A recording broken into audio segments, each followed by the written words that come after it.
In this video, let's talk about the different types of running that baseball pitchers should do if they want to throw harder and have more stamina in games. All right, so I'm Dan Blewett. I'm a former pro pitcher. I'm also a former strength coach, baseball academy owner. I've lived this. I've also lived this as a strength coach and as a pitching coach. I think my advice here is a little more nuanced than some of the things you'll hear shouted by strength coaches on Twitter, elsewhere, or only by pitching coaches from back in the day. This, like anything else, is a bit of a gray area. There's not one perfect way to do it, and some of these things that you hear that are like thought to be like the boogeyman now are really not that big of a deal. So let's talk about some of the different types of running that pitchers do and some of the pros and cons of each. So first of all, let's address young pitchers like ages 14 and below. I don't think they should be doing a tremendous amount of running. Baseball at that age is supposed to be play. They're going to be playing other sports probably. They're going to be running around in practice. I think that's generally enough. I don't think they need to be doing conditioning as much as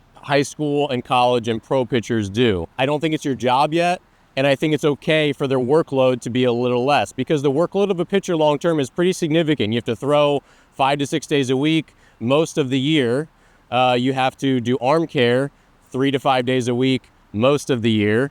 You have to do strength training 3 or 4 sessions a week most of the year, and you have to do all of your other mechanics work, drill work.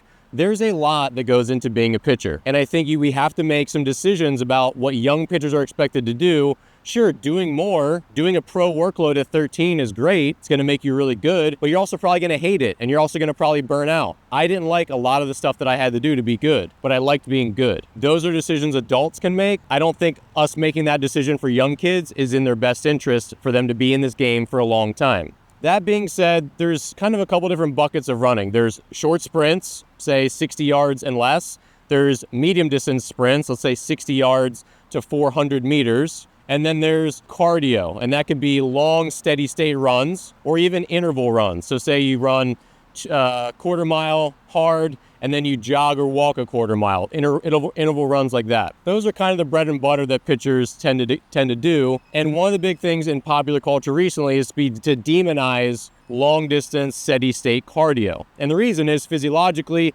that tends to make your muscle fibers more slow twitch. Everyone has this sort of natural blend of fast twitch and slow twitch fibers that you're born with that you can't really change, but you can train some of your fibers to be a little more fast twitch and some to be, basically become more slow twitch. That's how runners can become, great marathoners over time.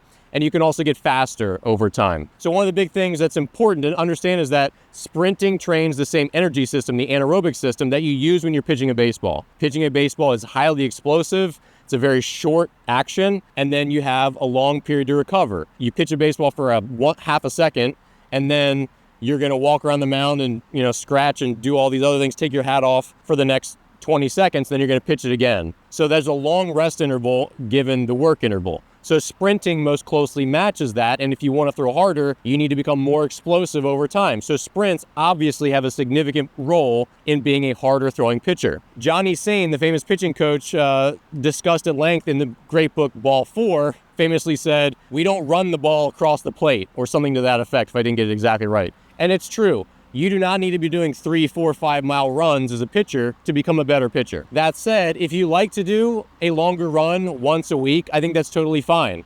You do not, however, want to do 3 or 4 long weeks and do 15 miles a week as a pitcher because it's probably going to make you slower and less explosive over time. However, if you're just doing one long cardio run per week, 30 minutes, 45 minutes, it's not going to ruin you. You're not going to go from 95 miles an hour to 90 miles per hour. You're not going to go from 75 miles an hour to 70 miles per hour. That's not going to happen. So I think having a sort of cross-training outlook to your conditioning as a pitcher can have its place. I know that having pitched 7, 8, 9 innings in a game, especially my 15th start of the summer, your legs, you just have to be on your feet for a long time. Even though, yes, every pitch is anaerobic and explosive, having a decent base of cardiovascular endurance and being able to run consistently for 45 minutes without being, significantly winded, I think that has some value when you're going to be out on that mound, pitching and repeating and standing there in the heat. I think there's some value in having one longer distance run per week. If you don't want to do that, that's fine. But I think the trap that a lot of pitchers fall into trying to follow some very dogmatic advice about sprinting is they want to only do sprints. And you can't do only real full bore 100% sprints every day of the week. You can't even do it 4 days of the week. It beats you up. If you look at the workload of Olympic sprinters, they have lots of days in between and rest,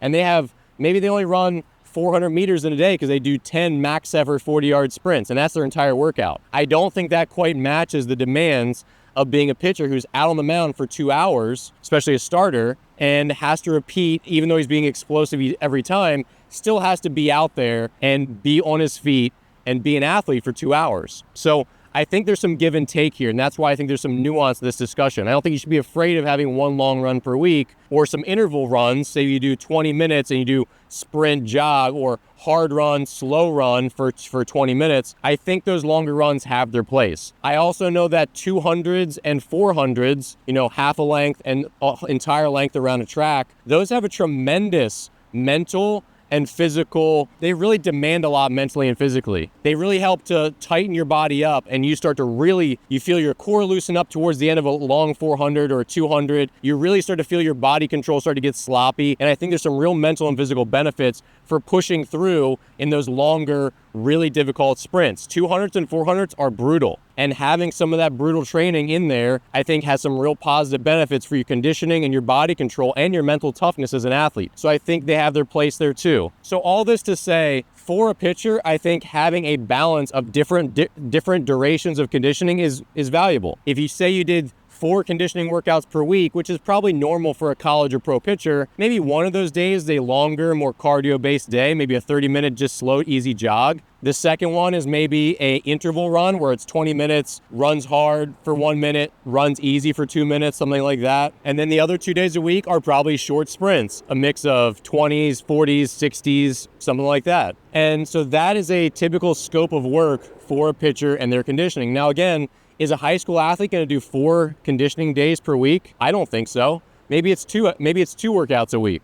Maybe they have a sprint day and then they have like an interval run day. That would probably make sense, and they would probably forego any longer distance cardio. One big myth that I want to clear up is you do not need a flush run to flush lactic acid out of your body. Lactic acid is gone out of your muscles very fast after any exercise. What you feel later, that soreness and stiffness, that's muscle damage. That's completely different. The way calcium ions leak out of your muscles and they cause damage that takes a couple days to repair, that is completely separate from lactic acid. So understand that you do not need a flush run to get the lactic acid out of your body. That's nonsensical. That's not the way the body works. However, I do think getting a long run in or a more longer distance, maybe an interval run the day after you pitch, I think it's a positive thing. I think it just sort of helps get a lot of blood flow through your body. I think it does help you recover a little bit faster, and a lot of pitchers tend to do that. They'll have their longer day the day after they pitch, and then they'll have their shorter, more explosive workouts as their next start or relief outing comes up. Another common question, should you go on a run right after you pitch? As a starter, I don't think so.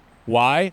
Because you just spent 2 hours traumatizing your body and you're exhausted. I don't think that's the best time to go out and get a long run. As a reliever in amateur baseball, you're gonna have a couple days before your next outing in most cases. You probably are pitching back-to-back days on Friday and Saturday if you have a weekend tournament. You might pitch Friday and pitch again Saturday, Sunday, and you'll probably play the field in between.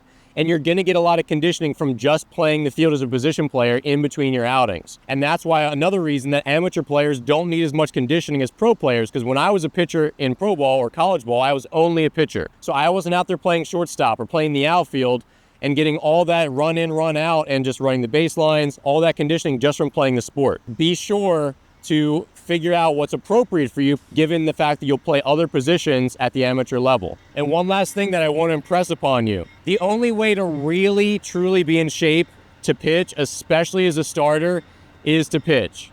Bullpens, throwing in the bullpen does not condition you to be, bullpens are not the same as pitching in a game. The adrenaline's higher, your velocities are higher in a game typically, and running, biking, other forms of cardio, they don't tax your body in the same way that pitching a baseball does.